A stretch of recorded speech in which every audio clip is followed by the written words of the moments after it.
20 years of excellence. Sun International Institute of Tourism and Management. ఇప్పుడు కోదండపాణి గారి వల్లే నేను ఈ ఇండస్ట్రీలో ఉన్నాను, నాకు ఇంత గొప్ప పేరు రావడానికి ఆయనే కారణమని బాలసుబ్రహ్మణ్యం గారు ప్రతిసారి పదే పదే చెప్తూ వచ్చేవాళ్ళు. టిల్ హిస్ లాస్ట్ బ్రెత్ ఆ మాట ఉండేది. మీరు ఇంటర్వ్యూలో ఒక మాట అన్నారు, నాన్నగారు పోయిన తర్వాత బాలసుబ్రహ్మణ్యం గారు మాకు ఒక గాడ్ ఫాదర్ లాగా, ఒక మెంటార్ లాగా, ఒక బ్యాక్ బోన్ లాగా ఉన్నారు అనుకున్నప్పుడు వైస్ వర్సా అది అదేనండి. ఇది ఇట్స్ ఆల్ డెస్టినీ అనాలా లేదా మా అదృష్టం అనాలా, ఇట్లాంటి కుటుంబంలో పుట్టడం, ఇట్లాంటి మనుషుల దగ్గర ఉండటం, పెరగటం, అది బాలసుబ్రహ్మణ్యం గారి దగ్గర ఐ వాజ్ వెరీ లక్కీ. ఆయన నా షోరూమ్ ఓపెన్ చేయడానికి రావటం కానీ, ఆయనతో చాలాసార్లు కలిసి భోజనం చేయటం కానీ, ఆయనతో ఉండటం, మా ఇంట్లో ప్రతి ఫంక్షన్కి వచ్చి ఆయన లాస్ట్గా 90 గృహప్రవేశం కూడా ఆయన వచ్చారు. ఎక్కడ ఈసీఆర్ 40 ఎత్తుకుంటూ వచ్చి నన్ను ఒక కొడుకుగా నన్ను ఆశీర్వాదం చేసి బ్లెస్ చేసి బాగా చేసావురా, ఏవైనా ఓపెన్గా మాట్లాడతారు, మంచి అడ్వైస్ ఇస్తారు. అది మా అదృష్టం అనుకోవాలి. అదే పుణ్యాలు ఎక్కడో చేసింది మనం అనుభవిస్తున్నాయి వాళ్ళ ఆ బ్లెస్సింగ్స్ అనేవి అలా ఉన్నాయి. ఈ ఇప్పుడు మనం కూర్చున్నటువంటి ఈ ఆఫీస్ దీని ఓపెనింగ్ కోసం ఆయన వచ్చినప్పుడు వాట్ వాజ్ హిస్ రియాక్షన్? యాక్చువల్గా ఆయన ఎక్కడికి పెద్దగా వెళ్ళరు ఇలాంటి ఓపెనింగ్స్ ఇట్లాంటి వాటికి. రైట్. యాక్చువల్లీ ఏంటంటే అండి, ఆయన ఏ షోరూమ్కి వెళ్ళిందిలా నాకు తెలిసి ఎప్పుడు ఏ షోరూమ్ ఓపెనింగ్ కానీ ఆయనకి ఇట్లాంటివి ఇష్టం లేదు. నేను వెళ్ళి అడిగాను, అంకుల్ ఇలా బిజినెస్ స్టార్ట్ చేస్తున్నా, ఇలా షోరూమ్ ఒకటి ఓపెన్ చేద్దాం అనుకుంటున్నా, నాకు తెలిసిన పెద్ద దిక్కు మీరే, ఇప్పుడు మీరు వచ్చి చేయాలి, చేరరా, డేట్స్ ఏంటో చూద్దాం, అవైలబిలిటీ డేట్స్ స్విచ్ చేసుకో. ఆయన ఎందుకంటే ఆయన స్కెడ్యూల్ అంతా ఒక 1 year 1.5 years 2 years కూడా బ్లాక్ అయిపోయింది డేట్స్ అప్పట్లో. నేను ఆయన పిఏ గారితో మాట్లాడి ఎప్పుడు డేటు, ఎప్పుడు మంచి రోజు ఉంది, ఎప్పుడు డేట్ ఖాళీ ఉంది. నా అదృష్టంకి ఇన్ఫ్యాక్ట్ June 13, 2011 జరిగింది. We completed 14 years and 15 years now, 15th year now. So అప్పుడు కూడా ఆయన ఒప్పుకొని లేదురా నేను వస్తాను అని చెప్పి రావటం, ఆయన చేతులారుగా బ్లెస్ చేసి స్టార్ట్ చేయటం అనేది I'm lucky, very lucky for that.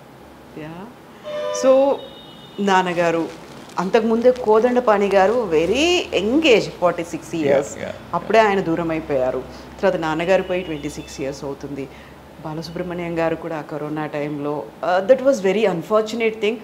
హాస్పిటల్లో ఉన్నారు, రికవర్ అయ్యి మళ్ళీ బయటకు వద్దాము అనుకున్న వస్తారు అని ఎవ్రీవన్ వాజ్ ఎక్స్పెక్టింగ్, అలా ప్రే చేస్తూ ఉన్నారు. సడన్గా న్యూస్ మనకు దూరం అయిపోయారు, బాలసుబ్రహ్మణ్యం గారు లేరు అనుకున్నప్పుడు what was going through in your mind? యాక్చువల్గా మీరు అన్నట్టు అదే, సారీ టు ఇంటరప్ట్, జీవితంలో 3 సార్లు గుటక పెట్టుకొని ఏడిచిందంటే, ఒకటి మా నాన్నగారు పోయినప్పుడు, అబ్దుల్ కలాం గారు పోయినప్పుడు, బాలు గారు పోయినప్పుడు. అంటే ఒక డిసాస్ట్రస్ ఫీలింగ్ వస్తుంది చూసారా మనసుకి.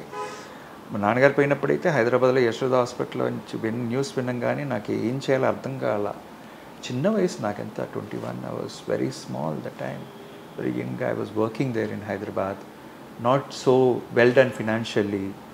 ఏం చేయాలి, ఇంత పెద్ద మనిషి ఇంట్లో ఆయనకి ఇలా అయిపోయిందంటే ఎలా, how we are going to manage things? My mom was very young, she was hardly in 40s. అదొక డిజాస్టర్స్ ఫీలింగ్. అలా big fan of Abdul Kalam garu. అలా బాలసుబ్రహ్మణ్యం గారు ఏంటంటే, నాన్నగారు పోయాక నాకు ఒక పెద్ద దిక్కుగా, ఈయన ఉన్నారు, ఏం కష్టమైనా ఒక మనిషి ఉన్నారు, నాకు ఒక మనిషి చేసుకోవచ్చు. అప్పటికి కూడా ఆయన డైరెక్ట్ నెంబర్ నాకు ఇస్తారు, బాలుగారు ప్రోటోకాల్కి అదే ఎమర్జెన్సీ ఉంటే నాకు డైరెక్ట్గా ఫోన్ చేయరా ఎప్పుడైనా. ఆ ఒక లిబర్టీ కానీ, ఆ ఒక కంఫర్ట్నెస్ కానీ, అట్లాంటి మనిషి కూడా పోయాక ఇంకా ఏం చేయాలో అర్థం కాదు. లిటరల్లీ ఒక ఆర్ఫన్ లాగా అయిపోయాను. ఎలా మనం బతకగలవా అంటే ఏ సపోర్ట్ లేదు ఇప్పుడు మనకి, and have to manage with it. So it was very challenging అండి. ఇవాళకి కూడా ఆయన తలుచుకోని రోజు అంటూ లేదు. మా ఇంట్లో ఆయన ఫోటో ఉంటుంది, దండం పెట్టుకుంటా. మా నాన్నగారు, మా పెదనాన్నగారు కోదండపాణి గారి ఫోటో కానీ, ఈయన ఫోటో కానీ ఎప్పుడు ఉంటుంది. రోజు దండం పెట్టుకునే ఫోటోలు ఈ ముగ్గురికే. నేనంటే వీళ్ళు లేకుండా వీఆర్ నాట్ దేర్. సో నా ఆఫీస్లో కూడా చూసారంటే కోదండపాణి గారి ఫోటో, మా నాన్నగారి ఫోటో, బాలుగారి ఫోటో. I never expected ఆయన ఈయన కూడా దండేయాల్సిన రోజు వస్తుందని అనుకోలేదు, కానీ ఇప్పుడు ముగ్గురు చూస్తుంటే నాకే బట్ దట్స్ లైఫ్. ఇప్పుడు నిన్న జరిగిన flight accident unexpected, how many young people, kids. So ఇవి చూస్తున్నప్పుడు ఓకే వీళ్ళు ఉన్నారు, సాధించి చేశారు, చాలా మంచి పని చేశారు అని అలా సంతోషంగా. ఇవాళ కూడా ఆయన పాటలు వింటూ, ఆయన పోయాడని ఫ్యాన్స్కి ఎవరికి అనిపించదు, ఇంకా ఉన్నారు ఆయన.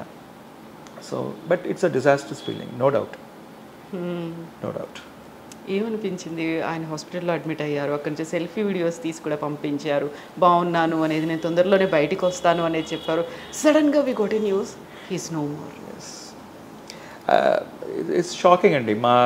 మాకు నిజంగా చెప్పాలంటే అప్పుడు కోవిడ్ టైము, ఆయన పోయాడనే విషయం తెలవంగానే, బికాజ్ హాస్పిటల్ కాబట్టి we don't wanted to go there and stuff. లిటిల్గా 3-4 days ఆయన బాడీ దగ్గరే ఉన్నాను నేను, ఉండి మొయ్యటం కానీ, మాస్క్లు వేసుకుని, we just like left it. Corona కానీ ఏమైనా అవ్వని, దీనికంటే ఇంకా దారుణం ఇంకేముంది. అప్పుడు వర్షాల టైము కొంచెం పడి, ఐ కాంట్ ఫర్గెట్ ఇట్ అండి. It's very disasters feeling. లైఫ్లో నేను చెప్పినట్టు మా నాన్నగారు పోయిన తర్వాత ఈయనది మటుకు మర్చిపోలేము. చరణ్తో ఫ్రెండ్షిప్ అనేది ఎలా ఉంటుందో, bond very very close, more than మాకు ఎలా చెప్పాలి అంటే, మా ఇంటి పేరు ఒకటే, శ్రీపతి పండితరాజుల, ఒకే గోత్రం మాది. అవన్నీ పక్కన పెట్టండి, బ్లడ్ రిలేషన్ పక్కన పెడితే, as one of my best friend అంటే తనే ఇప్పుడు నాకు. ఎప్పుడు కూడా రావు రమేష్ ఎంతో నాకు, ఇప్పుడు చరణ్, ఇప్పుడు ఏం మాట్లాడాలన్నా, ఏం చెప్పుకోవాలంటే ఇంకా ఎవరికి చెప్పుకో టక్కన ఇమీడియట్గా. I can't share everything with my brother or sister or with my mom. కొన్ని యాజ్ అ ఫ్రెండ్స్గా ఒక ఓపెన్గా షేర్ చేయటం కానీ, మాట్లాడటం కానీ, వీ మీట్ రెగ్యులర్లీ. ఇప్పుడు తను చాలా బిజీ అయ్యాడు, which I'm very very happy for him. తను బాగా పైకి వస్తున్నాడు, I really wish him. And నాకు చాలా సంతోషంగా ఉంది తనని ఆ లెవెల్లో చూడటం అనేది. I'm very very glad. He's regained his position and is really commanding well now. Relation అనేది మాకు ఇంకంటే ఏం చెప్పాలి, నాకు ఒక అన్నలాగా, a brother. He's always been there with me. నాకు బిజినెస్లో ఏదైనా కష్టాలు వచ్చినా, మాట్లాడాలన్నా, ఒక సలహా కావాలన్నా, మన ఇంటి ఫంక్షన్ జరుగుతుందన్నా, ప్రతి దాంట్లో he's got his involvement in to it. SP Srinivas గారు, ఎస్పి చరణ్ గారు, ఎందుకని నాకు సడన్గా ఇలా చూస్తే అలాగే అనిపిస్తున్నారు, ఒకేలా ఉన్నట్టు అనిపిస్తున్నారు, ఎందుకు తెలియదండి నాకు. చాలామంది ఏమో నన్ను చూసి కోదండపాణి గారి పోలికలు ఎక్కువ ఉన్నాయంటారు. మొన్న కోటి గారు కలిసినప్పుడు కూడా అన్నారు, ఏరా మీ పెదనాన్న కోదండపాణి గారి పోలికలు నీకు ఎక్కువ ఉన్నాయంటారు. బాలుగారు అనేవాయన, ఎందుకంటే ఆయన ఇంట్లో పెద్ద ఫోటో పెట్టుకున్నాయి ఆయన. మీ పెదనాన్న పోలికలు ఎక్కువ ఉన్నాయరా నీకు అని ఆయన ఒక వెటకారంగా ఆయన కూడా చెప్పే. ఆయన తెలియదండి మాకు ఆ మేనరిజం ఎలా వచ్చింది అని చెప్పట్లేదండి. ప్రతిదీ మేబీ మూవ్ అవటం వల్ల ఆ మేనరిజమ్స్ వస్తున్నాయా, లేదంటే దేనివల్ల నాకైతే తెలియదు. చాలామంది అంటారు మీ వాయిస్ కొంచెం క్లోజ్గా ఉందంటారు. I don't know, we never, it's comes automatically, that's nothing there, I don't know. Yeah, Venkanna Babu garu అన్ని సినిమాలు చేశారు. హాస్పిటల్లో, యశోద హాస్పిటల్ హైదరాబాద్లో మరణించారు. ఆ తర్వాత మీకు ఒకసారి లైక్ ఏం చేయాలో అర్థం కాని సిచ్యువేషన్, 21 ఏళ్ళు ఉన్నాయి. సపోర్ట్ అనేది, ఎస్ మేమున్నాము అనేది ఎక్కడి నుంచి వచ్చింది? ఓన్లీ బాలసుబ్రహ్మణ్యం గారు కాకుండా immediately I couldn't think of any name. Chiranjeevi గారు మా నాన్నగారు పోయాక ఆయన వచ్చారు. మేము హైదరాబాద్లో ఉన్నప్పుడు సాయంకాలం బాడీ తీసేదాకా ఆయన ఉన్నారు. నాకు అది గుర్తుంది బాగా. మా కోదండపాణి గారు అబ్బాయి ఈశ్వర్ ఉన్నాడు అప్పుడు కూడా. పెద్దగా మీరు అడుగుతున్నట్టు అక్కన అడుగుతున్నట్టు చెప్పేటట్టు ఎవరున్నారు సపోర్ట్ అంటే, నిజంగా మాకు అర్థం లేని ఒక సిచ్యువేషన్ అది. But good we went through that is made us more stronger. Okay ఇదేనా, ఇంతేనా, ఇలానే ఉంటుంది అలా ఒక సిట్యువేషన్లో. అందుకే మళ్ళీ హైదరాబాద్ నుంచి చెన్నై షిఫ్ట్ అయిపోయి మా అమ్మగారిని తెచ్చుకొని I stayed with her. Even though నాకు ఎంతో అబ్రాడ్ ఆఫర్స్ వచ్చినా లేదు, ఇదే మన బేసు. ఏ ఇంట్లో అయితే మనం పెరిగామో అక్కడే ఉండాలి. అమ్మగారికి ఎక్కడ కంఫర్టబుల్గా ఉందో తనే సంతోషంగా చూసుకోవాలి మనం. ఇందులోంచి నేర్చుకున్న దాన్ని మళ్ళీ అదే తప్పు మనం చేయకుండా ఉండాలి అనే ఒక వైరాగ్యం అనొచ్చు విరక్తం, దాంతో ఐ జస్ట్ ఫాట్ అండి. మీరు అన్నట్టు ఆ టైంలో మాకు life has gone to zero, literally zero, I'll tell you. అంటే ఆయన ఉన్నప్పుడు కూడా రాని వాళ్ళు ఎవరైతే వచ్చారంటే ఆయన నాకు ఇంకా ఇంత డబ్బులు ఇవ్వాలి అనే అప్పులు వాళ్ళు వచ్చారు. కానీ మాకు ఆశ్చర్యం వేసింది, ఇన్నేళ్ళు ఉన్నప్పుడు ఎవరు రాలేదు, ఎందుకై అడగలేదంటే ఏవో ఇచ్చారండి తీసుకున్నాం, బట్ మీ దగ్గర రాసలేదు కదా. ఎందుకని నా మంచి మనిషి, ఎవరిని అందరినీ నమ్ముతారు. నాకు బాగా గుర్తుంది, డబ్బులు ఇది ఇచ్చేశారు. ఒక డిస్ట్రిబ్యూషన్ ఆఫీస్ పెట్టాం రాజమండ్రిలో, లాస్ అయింది, ఫినాన్సర్కి ఇవ్వాలా, ఇచ్చేశారు, వచ్చేసారు, అయిపోయింది, సెటిల్ అయిపోయింది. బట్ ఆయన బతుకున్న నాళ్ళు ఎవరు అడగల. చనిపోయాక డాక్యుమెంట్ చూసి అడుగుతూ మీ దగ్గర ఉన్నాయా, రాసి తీసుకున్నారు, లేదు కదా మీ దగ్గర, సో కోర్టు రండి. ప్రతి జాబ్ చేసుకుంటూ డబ్బులు కష్టంతో ట్రైన్ పట్టుకొని రాజమండ్రికి కేసు అటెండ్ చేసుకుంటూ ఇవి చూసాం మేము. ఇవి మాకు ఇవి మంచిది అనుకున్నాం మేము. We learn the hard way. అంతేగాని సపోర్ట్ అంటే బాలుగారే తర్వాత ఇంకా I don't know, financially we never expected, we don't want anybody to support, we came up back again with us own efforts ఉంది. అది సంతోషంగా ఉందండి మాకు. అది కేవలం ఎవరి సపోర్ట్ అక్కర్లేదురా మనకి, నేను చేసిన మంచితనం మిమ్మల్ని ఎప్పుడు కాపాడుతుందని ఆయన వెళ్ళిపోయాడు. We are happy with that. So true, so true. Very ఎంగేజ్లో మీరు అది నేర్చుకోవడం. అవునండి. యాక్చువల్గా మీరు ముందు నుంచి ఇలా సాఫ్ట్ స్పోకెన్ ఇంత ఇలా లేదండి. I was very irresponsible person. నాకు బాగా గుర్తుంది, నేను హైదరాబాద్లో జాబ్ చేసేటప్పుడు ప్రతి వీకెండ్ చెన్నైకి వచ్చేవాళ్ళు, ఫ్రెండ్స్ ఉంటారు, బయటికి వెళ్ళాలి, తిరగాలి, ఒక రెస్పాన్సిబిలిటీ ఉండేది కాదు. నాన్నగారు వచ్చి నన్ను స్టేషన్లో పికప్ చేసుకుంటే ఆయన తిడతారు, ఎందుకురా రాత్రంతా లేట్గా తిరుగుతావు, ఎందుకు అందరితో ఇలా లేట్గా వస్తావు, అది వెరీ రెస్పాన్సిబుల్. బట్ ఆయన పోయాక థింగ్స్ చేంజ్ మీ లాట్ కంప్లీట్గా. ఓకే, ఒక రెస్పాన్సిబిలిటీ, ఒక మెచ్యూరిటీ ఉండాలి అని చెప్పేసి మెల్లమెల్లంగా మారుతుంది. Just face of life. So యాక్చువల్గా కోదండపాణి గారు ఒక మ్యూజిక్ అసలు మామూలుగా కాదు. అన్ని పాటలు, అన్ని సినిమాలు, అంతమంది గాయకులు, ఎస్పి బాలు గారిని అందించి ఇన్ని చేసిన తర్వాత ఆ జీన్స్ అనేవి ఏమన్నా వచ్చాయి? ఎందుకంటే అక్కడ ఈశ్వర్ గారు కూడా ఉన్నారు. అవునండి. యాక్చువల్లీ మీరు తప్పకుండా ఒక ఫ్యామిలీ అనగానే, ఇట్లాంటి గొప్పవాళ్ళు ఉన్న ఫ్యామిలీ అనగానే ఆ జీన్స్ ఉంది. అంటే నేను ఎలా తీసుకుంటా అంటే, దేవుడు ఆ క్రియేటివ్ నాలెడ్జ్, క్రియేటివ్ టాలెంట్ అనేది ఇచ్చాడు ఆయనకి మ్యూజిక్లో. మా నాన్నగారికి ప్రొడక్షన్ మ్యాన్ మేనేజ్మెంట్ కానీ ఇట్లాంటి దాంట్లో ఇచ్చారు. Maybe they have given me in this creative line in this, అలా అనుకుంటాం. కానీ బట్ ఇవాళకి కూడా నా పిల్లలకి పాటలు నేర్పించాలనే ఆశ ఉంది. ఆ పేరుకి ఇప్పుడు చరణ్ అంటాడు, ఎస్పీ ఫ్యామిలీలో ఉన్నదానికైనా నువ్వు ఎదురు చేయాలి, పిల్లల్ని ట్రైన్ చేయరా, ఎక్కడి నుంచి నేర్పించరా, తను పుష్ చేస్తూనే ఉంటాడు. నేను ఏదైనా మాట్లాడితేనే బాలుగారు ఎప్పుడు అంటే ఆయన నాకు యూస్ ఏదైనా తప్పుగా బా అంటే బా కాదురా బా చెప్పమంటారు ఆయన. ఓకే, ఆయన దగ్గర మాట్లాడేటప్పుడు మనం చాలా జాగ్రత్తగా మాట్లాడాల్సి వస్తుంది.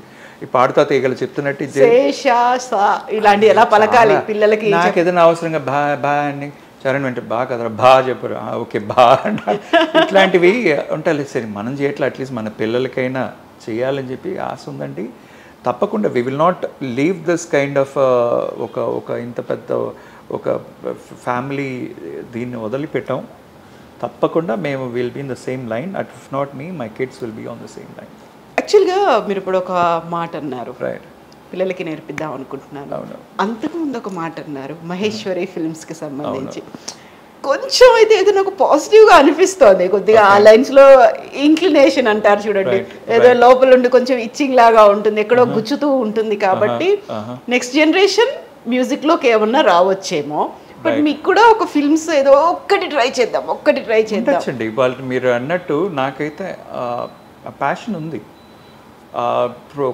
ఒక ఇన్ని నేర్చుకున్నాం, ఇన్ని చేశాక ఓకే ఒక మంచి మూవీ ఇవ్వాలి, మళ్ళీ మహేశ్వరి మూవీస్ బ్యాన్ అని ఒక్కసారి శ్రీ ఎస్పి వెంకన్న బాబు గారి ఆశీస్సులతోని స్క్రీన్ పైన రావాలి, ఆయన పేరు మళ్ళీ తేవాలని ఒక కొడుకుగా చాలా ఆశగా ఉంది. కానీ but again I have to think about lot of dynamics about my family, financial positions. మళ్ళీ ఆయన చేసిన పొరపాటుని చేయకుండా ఉండాలి. దానికి సినిమా తీయాలంటే ఇవాళకి ముందులా కాదండి, కోట్లు అడుగుతున్నారు, కోట్లు ఉండాలి. మన దగ్గర అంత డబ్బులు లేవు. డబ్బులు లేనప్పుడు అంత ఆశ కూడా ఉండకూడదు. అందువల్ల చూద్దాం, let's things goes well, will see. అంతేగాని take life as it comes. Yeah, dynamics అన్నీ మారిపోయాయి. అప్పుడు ఉన్నటువంటి ఆ ట్రెండ్ లేదు. యాక్చువల్గా ఇప్పుడున్న ఆ సిచ్యువేషన్స్ అన్నీ కూడా మారిపోయాయి. కాబట్టి ఆలోచించాల్సిన పరిస్థితి అయితే ఉంది అంతే. ఇంకా సో అదే అప్పుడు ఆల్మోస్ట్ ఒక 40 years బ్యాక్ తీశారు అంటే ఓకే, ఆ టైంలో సపోర్ట్ చేసినటువంటి ఆ సర్కిలో ఆ హీరోసో ఇప్పుడు అలా లేరు కదా. ఎగ్జాక్ట్లీ. ఇన్ఫ్యాక్ట్ మాకు బాగా గుర్తుంది, లాస్ట్ మూవీ ఫ్లాప్ అయ్యాక డిండు వెల్ చిక్కడ దొరకడు తర్వాత లాస్ట్ స్టేజెస్లో నాన్నగారు, జయకృష్ణ గారు నాన్నగారు కలిసి ఒక సినిమా తీద్దాం, మన ఇద్దరం కలిసి తీద్దాం అని చెప్పి కో-ప్రొడక్షన్లో మామ బాగున్నామని ఒక సినిమా తీశారు. తమిళ్లో వచ్చింది వనజా గిరిజన్ ఒక సినిమా, తెలుగులో భానుప్రియ, రంభ, నరేష్, రాజేంద్ర ప్రసాద్ వీళ్ళందరినీ పెట్టి లాస్ట్ సినిమా మాది తీశారు. ఇన్ఫ్యాక్ట్ నాకు బాగా గుర్తుంది, నాన్నగారు చెప్పారు complete film production cost it self was less than 70 lakhs. Oh, which is a wonder.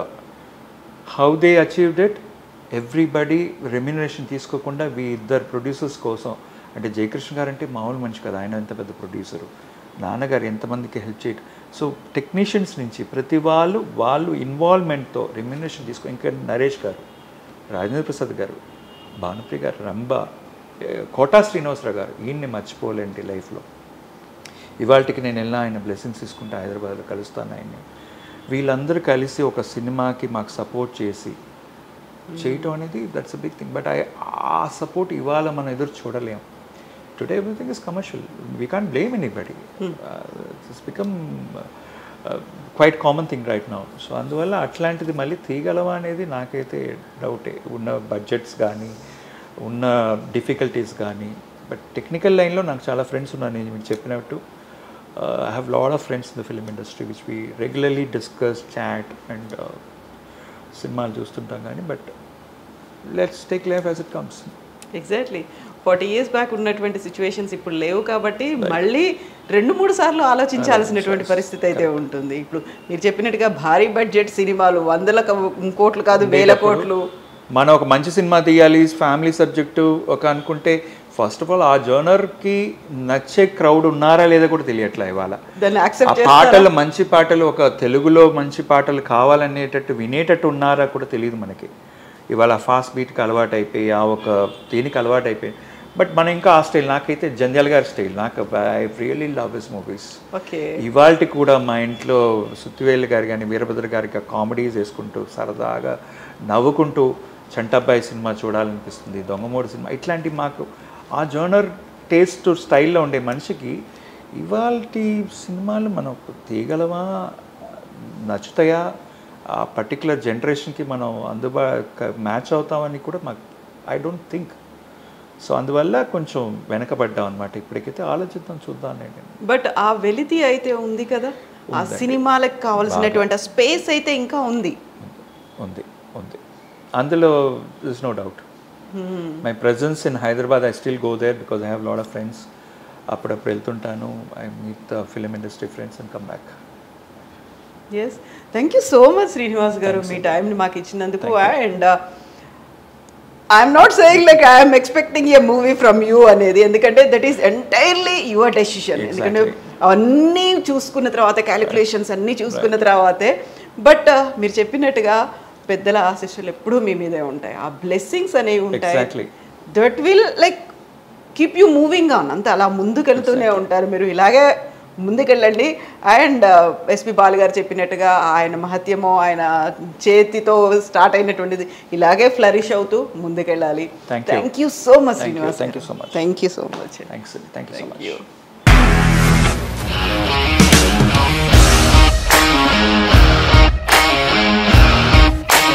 ఇండస్ట్రీలో కమిట్మెంట్ ఇష్యూస్ వస్తే నీకు కూడా వచ్చినట్టు? మార్నింగ్ తీసుకెళ్ళానంటే కొట్టి పడేసాడు.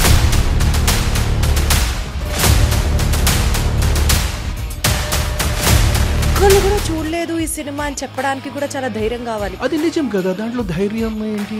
నెక్స్ట్ డే ప్లేట్ మార్చేస్తే తప్పు కదా. As of now we're comfortable this అని నేను అనుకుంటున్నాను. రష్మిక గారిది మీది ఒకే ఊరు అంట కదా? నీకు కోపం వచ్చిందంటే బాగా తిట్టేత్తరా? తిట్టేద్దామండి. నిజంగా గేమ్ ని ఎలా చేంజ్ చేయగలిగారు? ఏపీఎస్ఎఫ్సి వాళ్ళకి 6 నెలల్లో నేను 6 లక్షలు కట్టా. బిజినెస్ చేయాలనుకుంటే it is as difficult as riding a tiger.